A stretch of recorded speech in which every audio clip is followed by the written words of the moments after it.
കേരളത്തിലെ തന്നെ ഏറ്റവും വൃത്തിയുള്ളൊരു K S R T C സ്റ്റാൻഡാണ് ഞാൻ ഈ കാണിക്കുന്നത്. വേറെ എവിടെയല്ല, നമ്മുടെ കോതമംഗലത്ത് തന്നെയാണ്.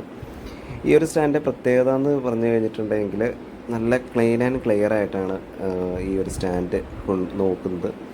സാധാരണ സർക്കാരിൻ്റെ പല സ്ഥലങ്ങളിലും ചെന്ന് കഴിഞ്ഞാൽ നമുക്ക് കാണാം അവിടുത്തെ അവസ്ഥ എന്താണെന്നുള്ളത്. പക്ഷേ കോതമംഗലം സ്റ്റാൻഡ് നല്ല രീതിയിലാണ് അവരത് സംരക്ഷിക്കുന്നത്. ചെടിയൊക്കെ പിടിപ്പിച്ച് ഒരു എന്താ പറയുക, ഇതൊക്കെ ബസ് പാർക്ക് ചെയ്യുന്നൊരു സ്ഥലമാണ്. പക്ഷെ നമുക്കത് പറഞ്ഞാലാണ് വിശ്വസിക്കാൻ പറ്റുള്ളൂ. അത്രയും വൃത്തിയായിട്ടാണ് അവരത് നോക്കുന്നത്. മെയിനായിട്ട് തിരുവനന്തപുരം, അതേപോലെ തന്നെ ആലപ്പുഴ, കോട്ടയം, തൃശ്ശൂർ, കോഴിക്കോട് ആ ഒരു ഭാഗത്തേക്കൊക്കെ വണ്ടിയാണ് ഇവിടെ നിന്ന് പോകുന്നത്.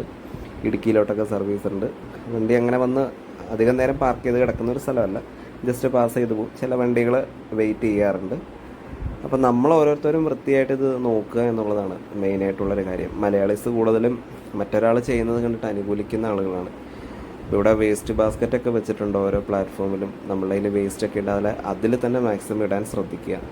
വേറൊരു സ്ഥലത്തും വലിച്ചെറിയരുത്. കാരണം നമ്മളൊരാൾ ചെയ്ത് കഴിഞ്ഞാൽ അത് മറ്റൊരാൾ കണ്ടു കഴിഞ്ഞാൽ അയാൾക്കും സ്വാഭാവികമായിട്ട് നമ്മൾ ചെയ്യുന്നത് തന്നെ ചെയ്യാൻ തോന്നും. കാര്യം നമ്മളെ ആരും ചോദ്യം ചെയ്യുന്നില്ലല്ലോ. പിന്നെ ഇവിടെ വെയിറ്റ് ചെയ്യാൻ വേണ്ടിയിട്ട് AC റൂമുകളുണ്ട്. അതേപോലെ തന്നെ പ്രായമായവർക്ക് പാസ് ചെയ്യാൻ വീൽ ചെയർ അവൈലബിൾ ആണ്. AC റൂമിന് 20 റുപ്പീസാണ് വരുന്നത്.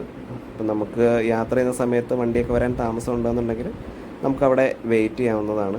നല്ലൊരു അറ്റ്മോസ്ഫിയറാണ്. ഇതൊരു KSRTC സ്റ്റാൻഡിൽ വന്നിരിക്കുന്ന ഒരു ഫീല് നമുക്ക് തോന്നില്ല ഇവിടെ വന്നിരിക്കുമ്പം. അങ്ങനെ അധികം റഷായിട്ടുള്ളൊരു സ്ഥലമൊന്നുമല്ല. അപ്പം ഈ ഒരു കിടക്കുന്ന കണ്ടീഷനിൽ തന്നെ ഇത് മുന്നിലേക്ക് കാണാനാണ് ആഗ്രഹിക്കുന്നത്. അപ്പം നമ്മൾ ഓരോരുത്തരും അതിന് സഹകരിക്കുക.